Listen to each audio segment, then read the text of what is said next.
Bonjour tout le monde, aujourd'hui nous allons voir 5 jeux vidéo pas assez connus. C'est parti!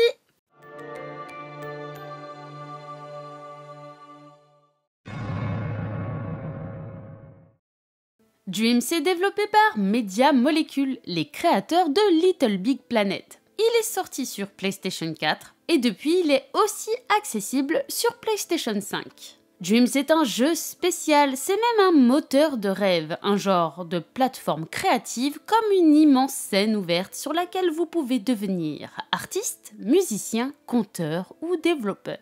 À la base, Dreams ne suit pas un récit linéaire classique, il n'y a pas d'unique histoire à raconter, mais plutôt des milliers d'univers possibles. Chaque joueur peut inventer ses propres personnages, ses propres mondes, ses propres mécaniques de jeu. Mais Dreams propose tout de même des expériences narratives conçues par tous les joueurs.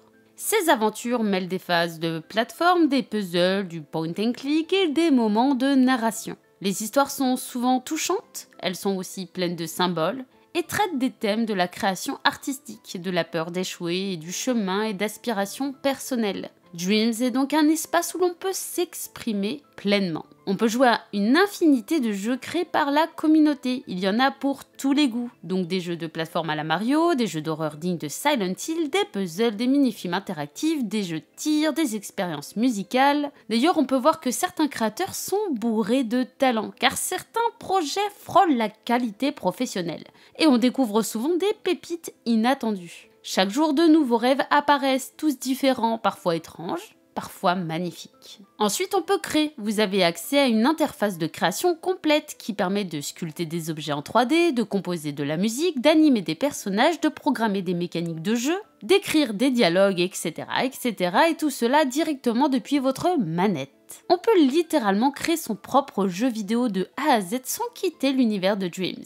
Enfin, on peut partager. Une fois son rêve terminé, on peut le publier, le partager avec la communauté, recevoir des retours, collaborer avec d'autres créateurs. Une réelle création collective voit ainsi le jour, où chacun peut contribuer à une œuvre plus grande en apportant une musique, un décor, une animation. Il ne s'agit donc pas seulement de jouer à des jeux, Dreams nous propose de devenir nous-mêmes des créateurs et ça c'est fantastique. Visuellement, Dreams est donc un jeu absolument unique. Il ne possède pas une seule direction artistique puisqu'il repose sur ce que créent les joueurs. Cela dit, il y a quand même une influence de Media Molecule très reconnaissable, faite de formes douces, de textures floues, de musique douce et enivrante. Les menus sont bien faits, les outils sont colorés et même la typographie donne l'impression d'être dans un monde fait à la main. Mais ensuite, c'est à vous de décider. Vous pouvez créer donc un monde surréaliste et psychédélique, ou au contraire quelque chose de réaliste, sombre ou minimaliste et même poétique. On peut choisir de travailler avec des lumières néons, des décors doux ou des animations basiques, vous avez donc une grande liberté visuelle. En bref, Dreams est un ovni, mais un excellent ovni du jeu vidéo, qui n'est pas commun mais qui offre une expérience magnifique. C'est une plateforme de création, un outil d'apprentissage, je dirais même que c'est clairement un musée de l'imaginaire offert pour toute une communauté de passionnés. Une vraie pépite.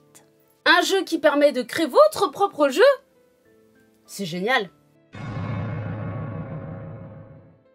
Surviving Mars est un jeu vidéo de simulation de construction de villes se déroulant sur la planète Mars à partir de données réelles sorties en 2018. Il a été développé par Eminent Games et édité par Paradox Interactive. Et il nous propose un défi aussi simple que colossal, construire et faire survivre une colonie humaine sur la planète Mars. Nous sommes dans un futur proche où l'humanité est enfin capable de coloniser la planète rouge. Des agences comme SpaceX ou même la Chine envoient des missions pour implanter les premiers humains sur Mars. Vous incarnez le commandant de l'une de ces missions chargée d'organiser la colonisation à partir de rien dans un environnement hostile, froid, sec et sans oxygène. Mais peut-on réellement faire revivre l'humanité sur une planète morte?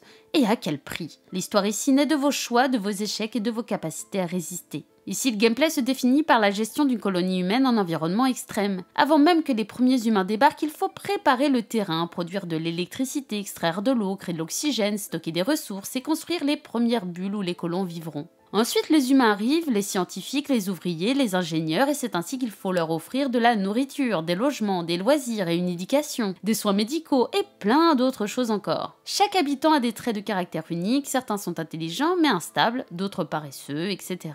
Il faut donc organiser leur quotidien, attribuer les bons métiers, éviter les pénuries et gérer les accidents. Mais sur Mars, la vie n'est pas paisible. Entre les tempêtes de poussière qui bloquent vos panneaux solaires, les météores qui détruisent vos infrastructures, les machines qui tombent en panne, c'est pas joyeux tous les jours. Et le moindre oubli, comme un manque d'oxygène ou une rupture dans une canalisation, peut entraîner des morts en chaîne. Vous devez donc anticiper le besoin, automatiser les tâches, étendre votre base sans épuiser vos ressources, mais aussi gérer le côté psychologique des humains dans un monde hostile, où l'isolement, la fatigue et l'ennui peuvent être aussi dangereux que les menaces constantes. Par contre, le jeu est assez difficile à prendre en main. Je vous conseille vraiment de suivre les didacticiels si vous voulez maîtriser assez vite les complexités du jeu. Et même comme ça, le jeu reste assez difficile.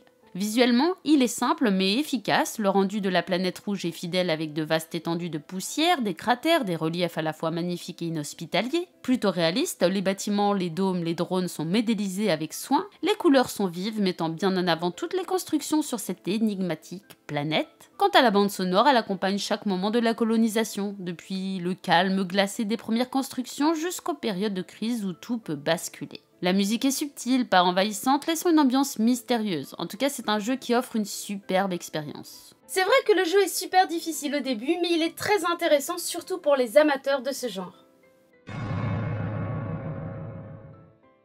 Lost Records Bloom and Rage est un jeu d'aventure développé par Dontnod connu pour Life is Strange. Ce jeu est sorti en 2 parties et il nous plonge dans une histoire d'amitié, de souvenirs et de secrets enfouis entre passé et présent. L'histoire se déroule à Velvet Cove, une petite ville fictive du Michigan. En 1995, 4 adolescentes, Swan, Nora, Autumn et Kate, vivent un été inoubliable, marqué par la musique, leur rébellion et une amitié indéfectible. Cependant, un événement mystérieux les pousse à faire une promesse, ne plus jamais se revoir. 27 ans plus tard, en 2022, Swan, désormais adulte, retourne à Velvet Cove. Les anciennes amies se retrouvent pour affronter ensemble les souvenirs de cet été et le secret qu'elles ont tenté d'oublier. Le gameplay repose sur une narration immersive et des choix de dialogue influençant le déroulement de l'histoire. Vous incarnez Swan à travers 2 époques, son adolescence en 1995 et sa vie d'adulte en 2022. Par le biais d'un caméscope en 1995, Swan filme des moments de son quotidien avec ses amis permettant de sauvegarder des souvenirs. Vous pouvez donc utiliser cette caméra pour filmer des moments du quotidien, des scènes de camaraderie, de joie ou de tension. Ces séquences sont ensuite enregistrées sous forme de souvenirs vidéo que vous pouvez revoir plus tard, les analyser et même les réinterpréter. Le jeu est plutôt réaliste, contrairement à Life is Strange. Ici, il n'intègre pas de pouvoir surnaturel, mais mise sur l'émotion et la profondeur des relations humaines. Visuellement, le jeu recrée avec fidélité l'ambiance des années 90. Les décors, les objets du quotidien, les vêtements rappellent cette époque, de quoi rendre nostalgique ceux qui ont connu cette époque. Chaque élément visuel contribue à renforcer l'immersion dans cette période, et puis l'ambiance, que ce soit dans les années 90 ou en 2022, est toujours accompagnée d'une bande-son immersive, et elle accompagne subtilement les émotions des personnages, accentuant les moments de joie, de tension, de mélancolie. Ce jeu nous offre une expérience narrative profonde centrée sur l'émotion et l'immersion. Je l'ai adoré. Si vous voulez vous replonger dans les années 90, ce jeu est fait pour vous. Fear the Spotlight est un jeu d'horreur à la 3e personne développé par Cozy Games Pulse et publié par Blumhouse Games.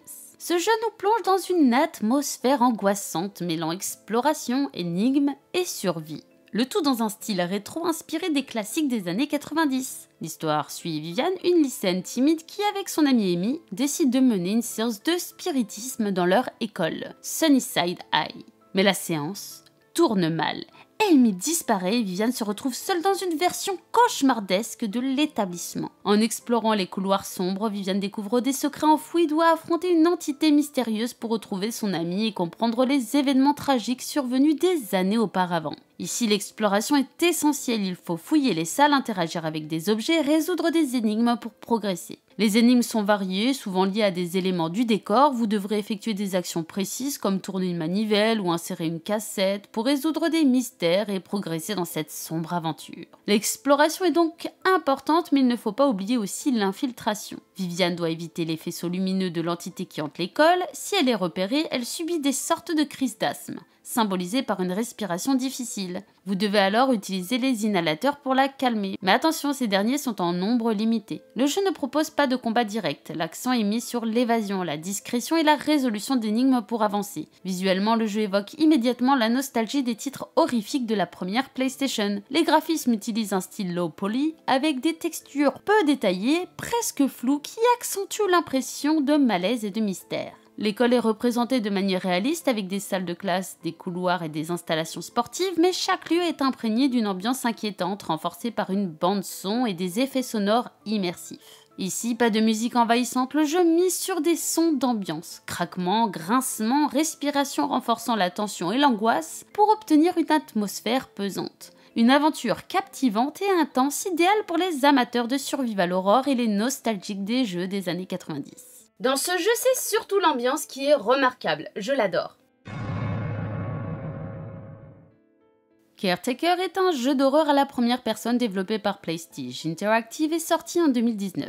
Attention, ce jeu n'est pas traduit en français malheureusement. Ce titre nous plonge dans une atmosphère oppressante, mêlant exploration, énigmes et survie, le tout dans un univers industriel sombre et inquiétant. Vous incarnez un journaliste d'investigation en quête de vérité. Attiré par une légende urbaine, vous vous rendez dans une installation industrielle où un gardien aurait sombré dans la folie, massacrant ses collègues. Des rumeurs prétendent que ce gardien hante toujours les lieux.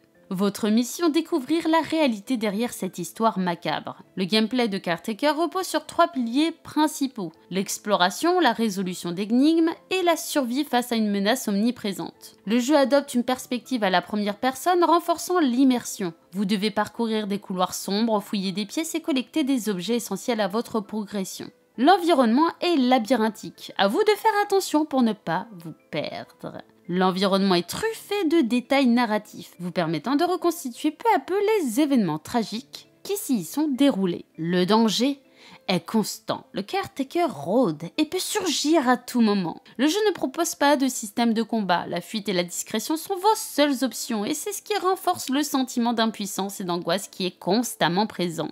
À part au tout début, il faut un petit moment avant que vraiment l'angoisse et surtout le Caretaker rentrent en action. Visuellement, le jeu n'est pas parfait, manque de détails, mais il est suffisant pour vous plonger dans une ambiance glauque avec des graphismes sombres et minimalistes. L'esthétique industrielle est prédominante avec des couloirs métalliques, des éclairages faibles et des textures simples. Petit détail bien plaisant par contre, le jeu utilise des effets visuels pour représenter la descente progressive dans la folie. Distorsion de l'image, hallucinations visuelles et altération de l'environnement viennent troubler votre perception, brouillant la frontière entre réalité et délire. La bande-son est minimaliste mais efficace, c'est principalement des sons d'ambiance. Grincement, bourdonnement électrique, bruit de pas résonnant dans les couloirs vides histoire d'instaurer une tension constante. Et puis les moments de silence sont également utilisés efficacement pour vous surprendre encore plus. Lors des apparitions du Caretaker, la musique s'intensifie avec des sons stridents et désorientants, accentuant pas mal l'oppression. Bref, ce jeu est très sympathique, c'est un jeu d'horreur immersif qui mise sur l'atmosphère et la tension psychologique plutôt que sur l'action. Et bien que le gameplay et les graphismes soient simples, le jeu parvient tout de même à créer une atmosphère oppressante. Moi je le conseille. Voilà pour cette vidéo, j'espère que vous l'avez appréciée. Si c'est le cas, n'hésitez pas à mettre un petit pouce bleu, à la partager et à vous abonner. En attendant la prochaine, je vous dis bonne game à tous.